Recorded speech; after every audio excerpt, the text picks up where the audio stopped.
Olá, como você está? Hoje eu venho aqui mais um dia para a gente continuar conversando sobre a história de Abraão.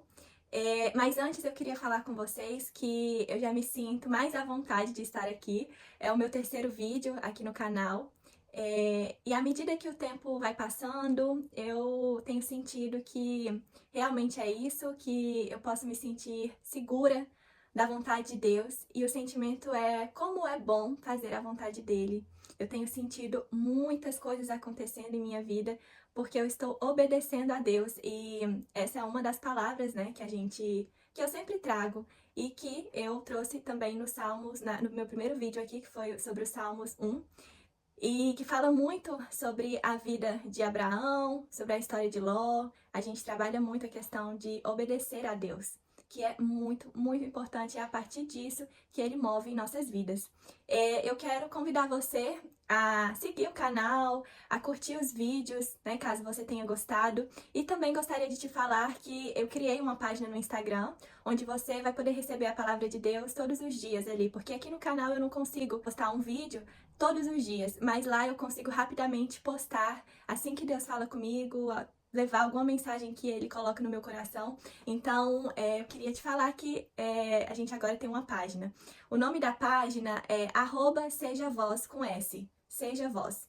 Eu vou colocar na descrição do vídeo e se você tiver interesse, se você quiser também ver a palavra de Deus, ali ler a palavra de Deus, refletir junto comigo nela todos os dias, você é muito bem-vindo.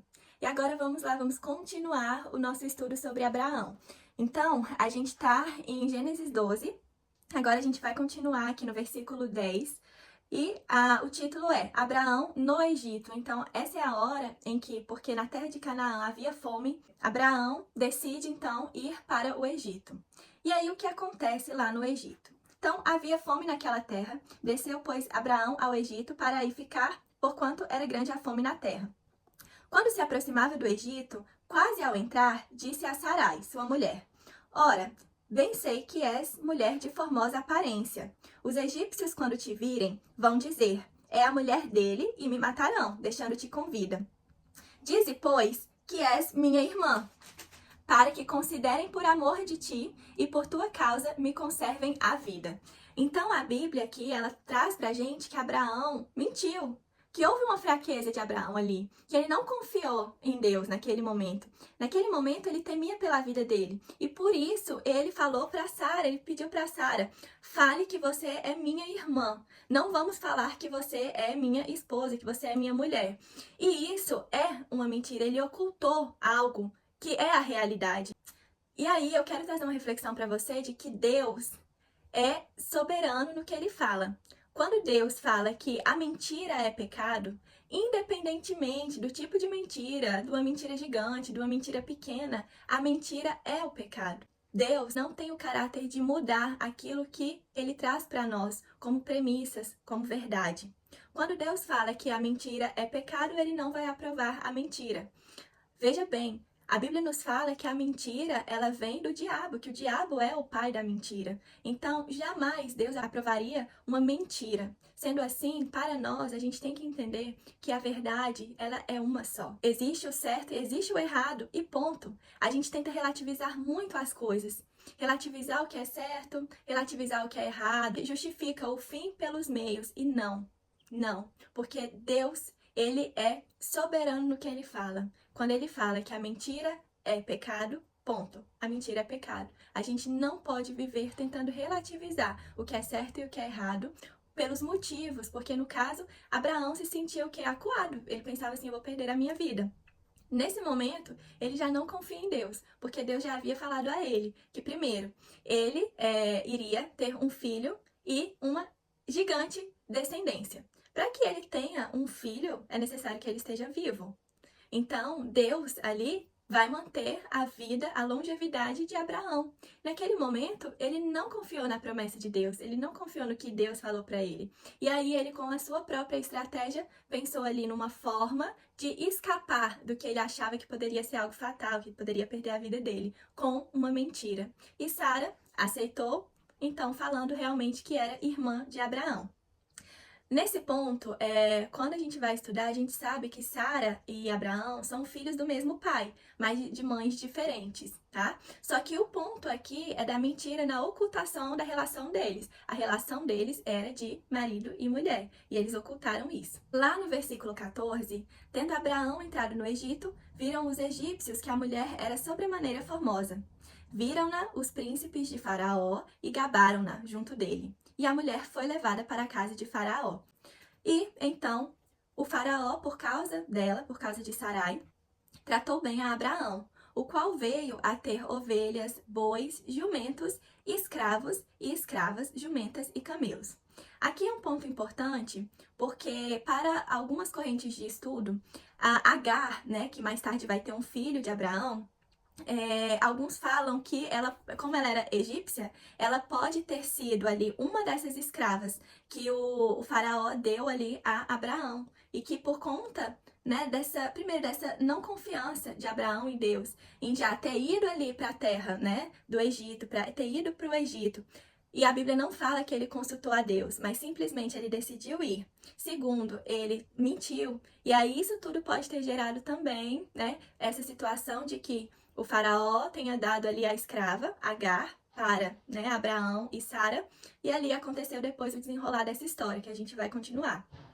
Não se tem confirmação disso, mas é uma das correntes de estudo. Porém, o Senhor, então, puniu Faraó e a sua casa com grandes pragas, por causa de Sarai, mulher de Abraão. Então, veja que a mentira de Abraão e de Sarai, ela recai também sobre o Faraó, com situações ali com pragas, e Deus manda juízo ao Faraó. Ou seja, ele revela a Faraó que havia algo errado e que Sarai era esposa de Abraão. Então, chamou Faraó a Abraão e lhe disse: que é isso que me fizestes? Por que não me dissestes que era ela tua esposa? E me disseste ser tua irmã? Por isso a tomei para ser minha mulher. Agora, pois, eis a tua mulher, toma e vai-te. Então Faraó ainda chamou Abraão, entregou Sarai para ele e falou para ele ir embora. Ainda que eu tenho uma reflexão que Deus é tão bom, Ele é tão bom com a gente, que mesmo quando a gente erra, Ele ainda nos ajuda e Ele ainda é misericordioso. Porque diante da situação, o faraó poderia ter feito algo ruim com Abraão e com Sara, né? Com Sarai ali na época. Mas não, pela misericórdia de Deus, o faraó entregou Sara para Abraão, falou para que ele saísse ali do Egito e não tomou aquilo que ele havia dado a Abraão. Ele manteve aquilo que ele havia dado a Abraão.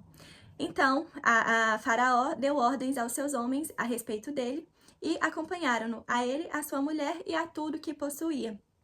Então, veja que a gente tem muitos aprendizados aqui. O primeiro é que Abraão, ele tomou a decisão de ir para o Egito e ele não consultou a Deus. Então, ali ele já começou a realmente a não confiar na promessa, a não confiar naquilo que Deus estava fazendo. Depois disso, quando ele chegou ali no Egito, ele mentiu, demonstrando desconfiança.